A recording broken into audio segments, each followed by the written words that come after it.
quick summary of Down to Earth this time. Major topics include Nolen Gur, carrot leaves, electric vehicles as some of the major topics, and then genome sequencing. So let's first talk about Nolen Gur. Now Nolen Gur is the date palm jaggery. The incisions are put on the trunk and the sap is collected. The jaggery is made from the sap, which is in local language known as the khejural ross.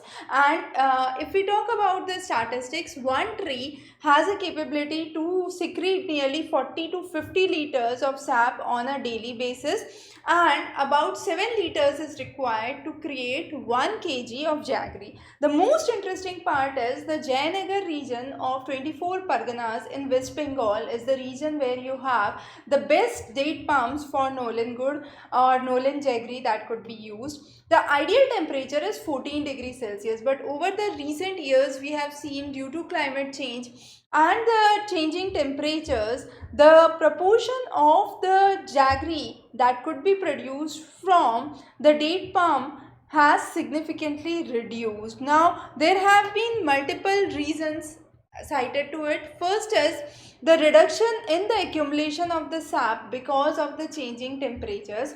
Also, we have seen the traditional people who are collecting the jaggeries are known as Sulis in the local language, and the most important part for collecting of the date palm jaggery is the incisions are done during the daytime. The sap is collected by the evening and it cannot be left overnight. It has to be prepared immediately at the dawn itself, because otherwise it would start to ferment. So the process is tedious and requires a lot of dedication. The best season for preparation of Nolen Gur lies from November to February, when the temperatures are relatively down. The next interesting topic is about carrot leaves. Now, we have all consumed carrots, but have we ever thought how useful are carrot leaves? Now, carrot leaves are interestingly very rich in vitamin A. They are also extremely rich source of potassium, which helps to lower the blood pressure.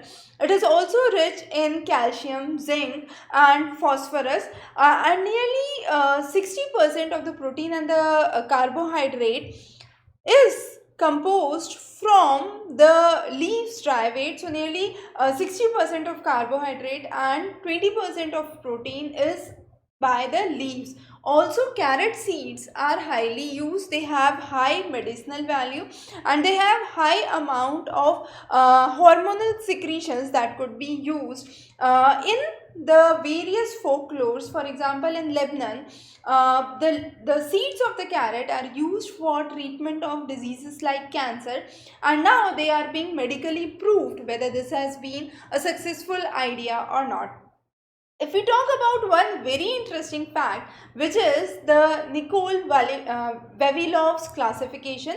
Now, he was a Russian scientist and he focused on how crops were domesticated. So, according to him, he classified the world into two halves, the eastern and the western half, and this was the present day Afghanistan. So, the countries west of the present day Afghanistan were part of the western world. The countries east of the present day Afghanistan were part of the eastern world. Now, what he classified was very interesting. He said that the countries which are in the western world have mainly the crops which are carotenoid rich. That means the crops are usually yellow, orange, red in color, as we see in India.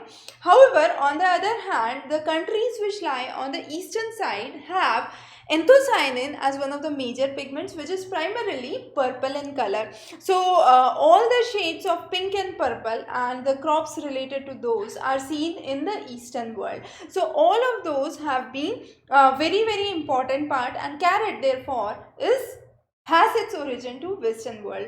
So that is one of the main things that we have seen. Now, globally, we have been talking a lot about energy consumption, saving of energy, but do we realize that this energy consumption has significantly changed the trends that it has been?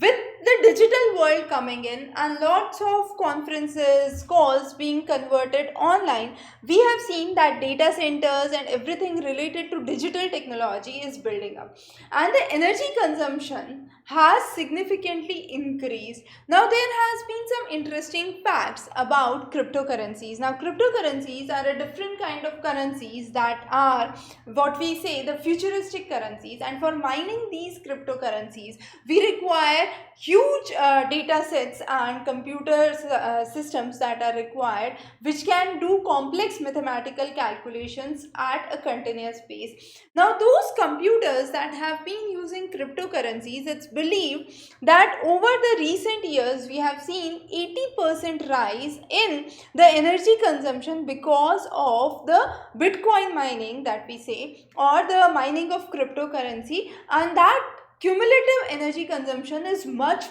more than the total energy consumption being done by a country like Argentina. So there is where we understand how much energy consumption is being utilized.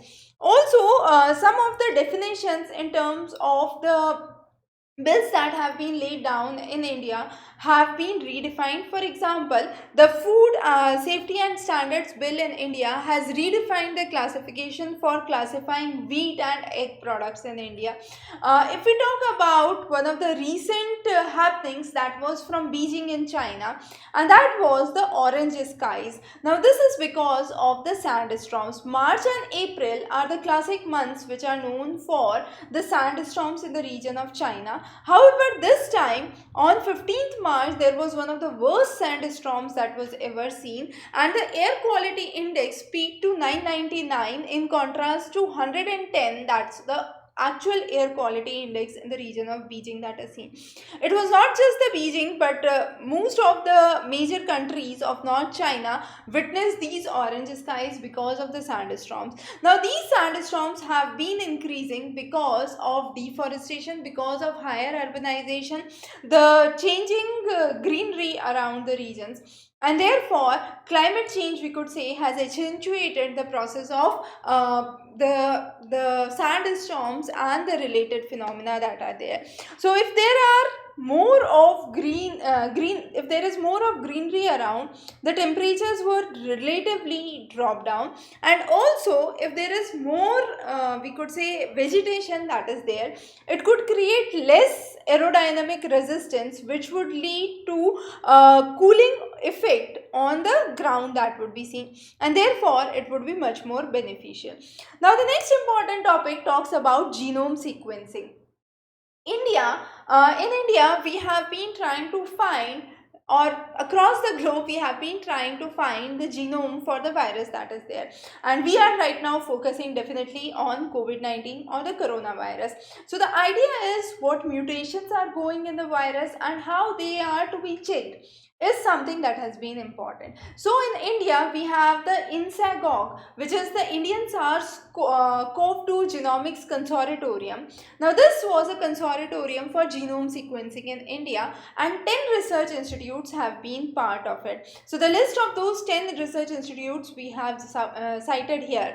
The idea here is, when this consortium was laid down, the idea was 5% of all the positive cases within every state would be brought for genome sequencing, and from the international travelers, nearly 100% of all the samples who are positive, who are international travelers, would be brought for genome sequencing. So ideally, if we look into the figures, there should have been more than 51,000 samples as of now that should have been sampled or sequenced under these laboratories. But in reality, we have witnessed only 7,000 such genome sequencings that have been done.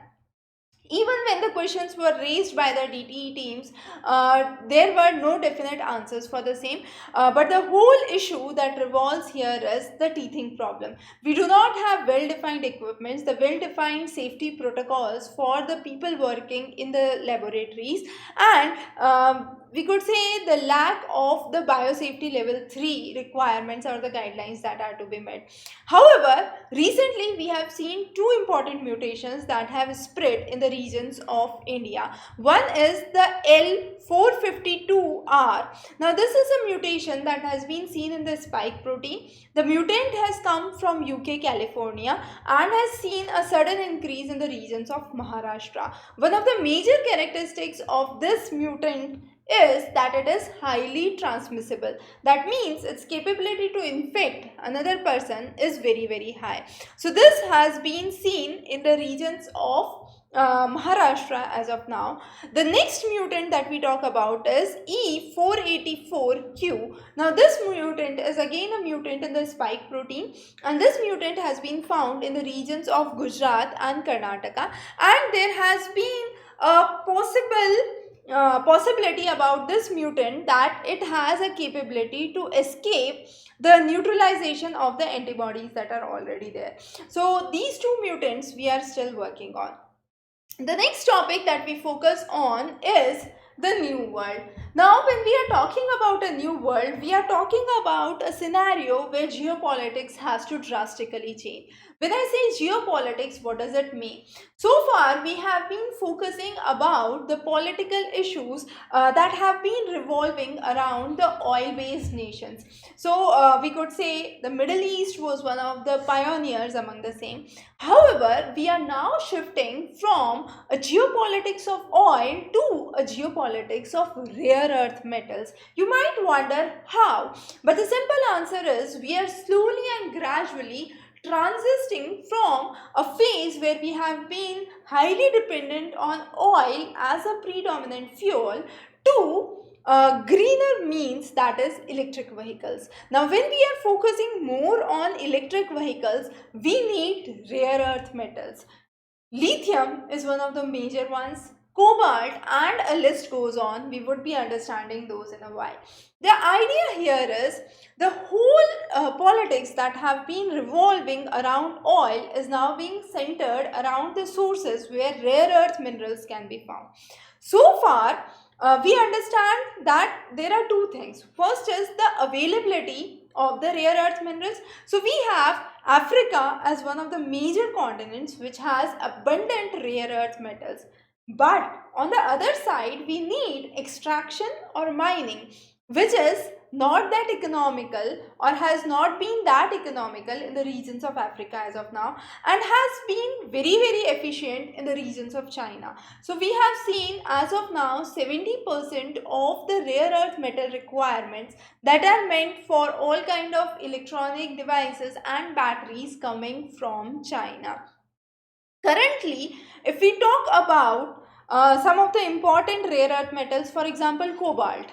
Congo is one of the rich sources of cobalt, and US is the fourth largest importer of cobalt worldwide. It is also the fifth largest importer of lithium, graphite, and all of those are required for production of battery. Now, where do we get those? So, as we said, Congo is one of the rich sources, but we also have other regions, for example, Chile, Argentina, where we do have rich sources. Similarly, those centers that are coming in Europe have an eye on Finland deposits. Similarly, regions surrounding China, for example, predominantly Japan, is dependent on China. So, slowly and gradually, this geopolitics of oil has been changing and has to change further. As we said, countries in Africa, for example, Congo, Mozambique, Madagascar, South Africa, are the regions which are extremely rich in rare earth metals, and they are creating a real challenge for China. As a part of Quad Summit, what has happened? The Quad Summit includes four nations: India, Australia, Japan, and US. Now, these four nations are focusing on the fact that country like China, which has a predominant market as of now for electronic commodities and predominantly the production of electric vehicles and the batteries for the same, should have a kind of role that should be diluted, and this dominance that is being played by China should be diluted. So what is happening is countries like United States are trying to find better avenues in the countries like Africa, South America, where the resources could be extracted much more feasibly, and the dominance that has been established as of now could be slowly and gradually neutralized.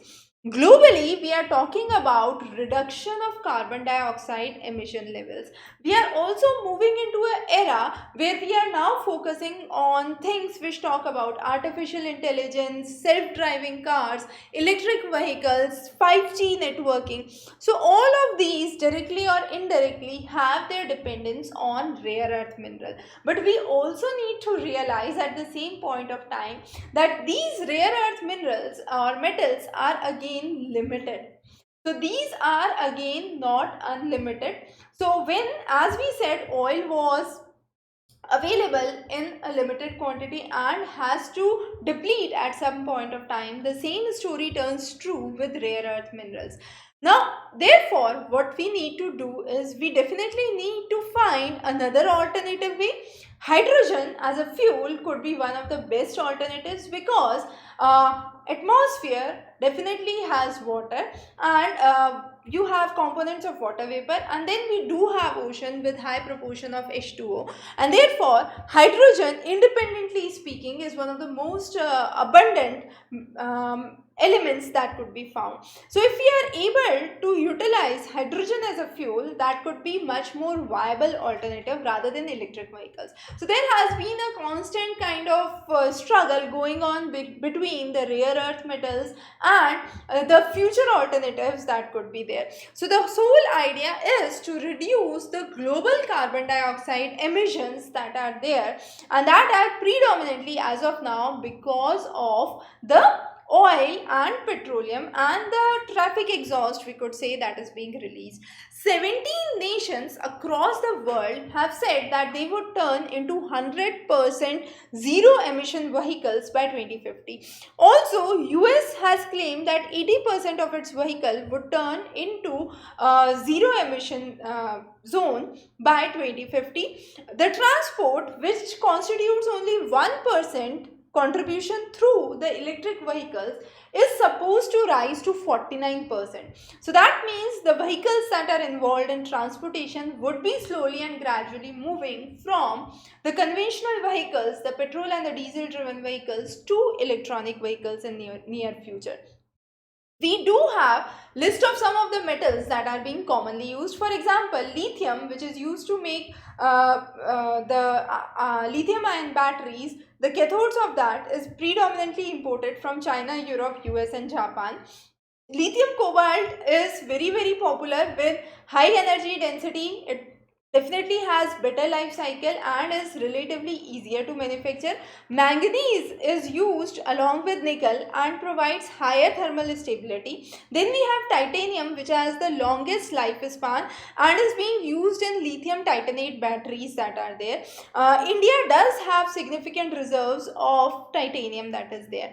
So those are some of those. We would be focusing on other rare earth minerals in a while. If we look onto the graph that is here for 2018, that is the present scenario, versus 2050, we can see that our reliability on oil, which is nearly 37% as of now globally, is ought to reduce to only 4% in 2050, and the renewable share of electricity is ought to increase from 25% to 90%.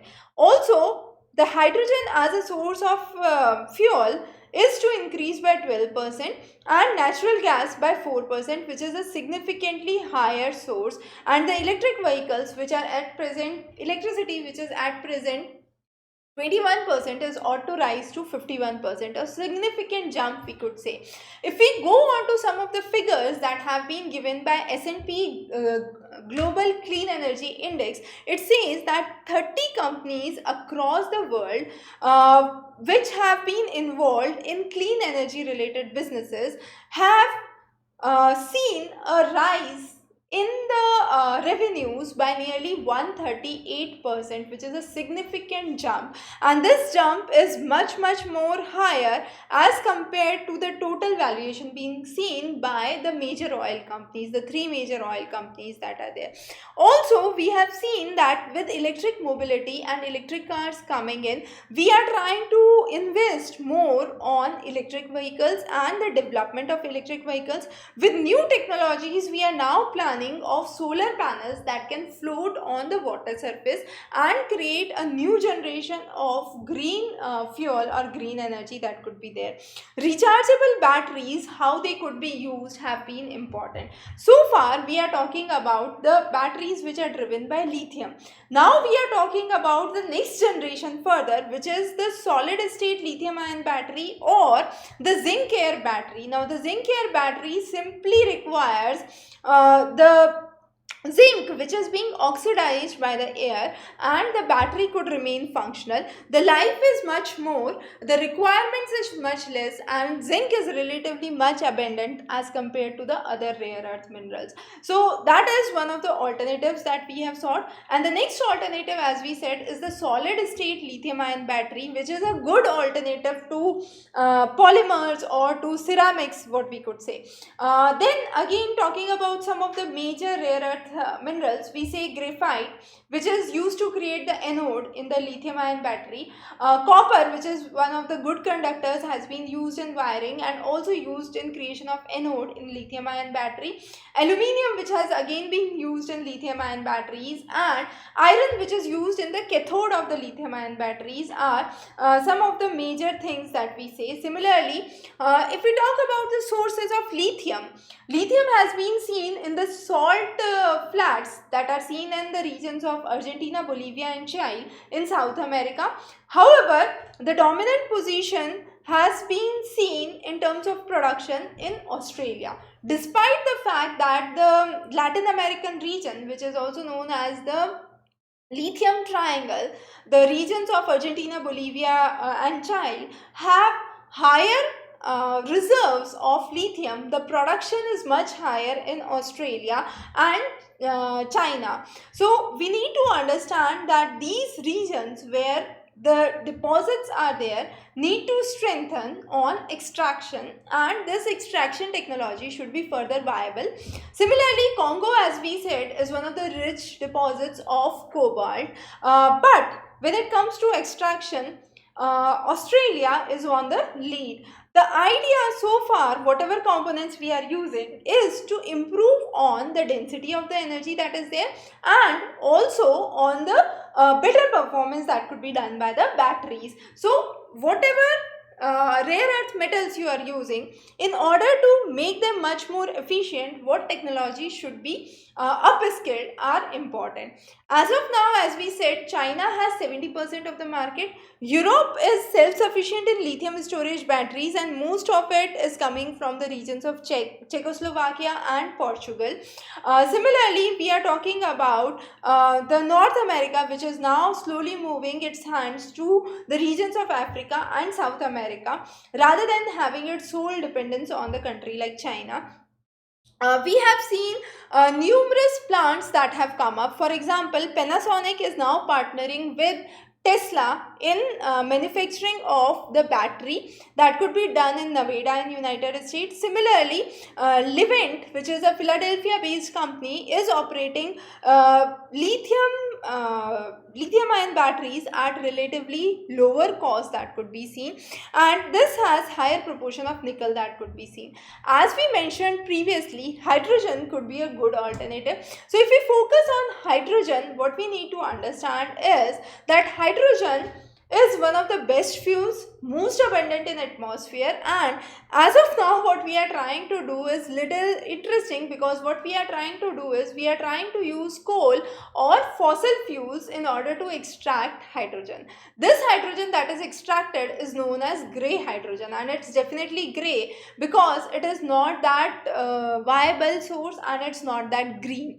So that is why it is called as grey hydrogen. So we are now moving from the mere extraction of hydrogen from the coal and the fossil fuels to a general technique through which we can have this green hydrogen, and green hydrogen catapult initiative is part of it. As of now, it requires nearly $5 to $6 to produce 1 kg of hydrogen. What we are trying to do under this project is we are trying to economize its production to only $2 per kg, and that could be a viable substitute that could be brought about. South America, we have Neom as a new city being planned in, and let us believe that once this city is ready by 2025, Neom would have the largest green hydrogen production that would be witnessed in the world, despite the fact that Saudi Arabia has one of the highest reserves of oil. We must not forget it is trying to shift and drift its economies from oil to green sources, and green hydrogen is one of the alternatives it is looking for. Despite the fact that they have oil reserves, they are not moving to electric vehicles. The reason being for that, they again require rare earth metals, for which they would have dependence on other nations. But if they are able to do it with green hydrogen, they could again become self-sufficient, and that R&D could be supplied to regions across the globe. Now, the International Renewable Energy Agency, that is IRNA, basically says that by 2025 we would reach at least 12% at a maximum through this green hydrogen project, and our dependence on the rare earth mineral would slowly and gradually decrease. In India, we have already started pilot projects with hydrogen as a fuel. We have buses tolling between Delhi and Jaipur, and then in Leh. Similarly, we do have floating solar plants that have been planned in the regions of Ramanagudam in Telangana. So those are some of the projects that are already in line in India. So hydrogen is a unique element. It can be compressed and stored. However, there are 4 containers or 4 storage cylinders that are required, of which 2 can be created in India, and for the remaining 2, the alloys for those have to be imported. So that for that again we need to be making India self-dependent. And as we could see the history, we have seen a huge transition that was from the previous world where biomass was used as a source of energy to coal. Now we are moving from coal to oil, and from oil to electricity, further from electricity, the way of production of electricity from the rare earth to probably green hydrogen as one of the options that could be seen. Then if we talk about some other rare earth metals, we do have phosphates, which is used as an electrolyte. Zinc, as we already said, is required for high power density and has good electrochemical properties. Zinc air batteries are also in development, so another way through which zinc could be utilized, and India has indeed huge deposits of zinc reserves that are seen. Boron is added to graphite to produce the anode in the lithium ion battery, and therefore is very, very important. India as of now imports it from the regions of Turkey and Spain. Sulfur is used to create lithium sulfur batteries, which are as of now in the experimental line, and a lot of it has to be developed yet. Coming on to India and the future with electric vehicles, we claim that by 2030 we would have 40% of the energy requirement that would be fulfilled through renewable energies. But when we are saying this, we are definitely focusing on the huge amount of labor that is being enrolled with the coal projects, and those millions of people who are working with those coal mines would probably lose their jobs with this transition that is there. So upskilling them, reutilizing their powers or their skills to this new transition is very, very essential and important. As a nation, we are also focusing on transition to electronic vehicles, and nearly 30 to 40% of the vehicles should turn out to electronic vehicles, for which government has started with numerous subsidy programs. FAME, that is the faster adoption and manufacturing of electric vehicles, which is one of the schemes being brought by the government for bringing in subsidies for manufacturing of electric vehicles, is one of those. If we talk about the statistics, we do have released the electric vehicles, but in India, the most successful ventures among this has been the two-wheelers that are being released with electric power, and nearly more than 1.5 lakh such vehicles have been sold in the past year itself.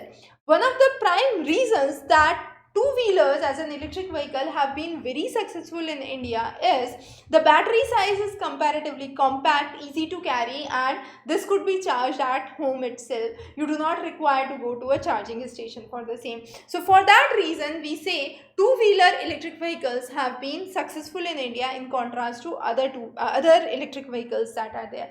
When it comes to company, Ather is one of the major companies that is manufacturing all in-house in India, except except the batteries which are coming from China. Then we have Ola Electrical, which is starting its manufacturing plants in Tamil Nadu. We do have Mahindra and Mahindra, which plans to bring its stake in electric vehicles.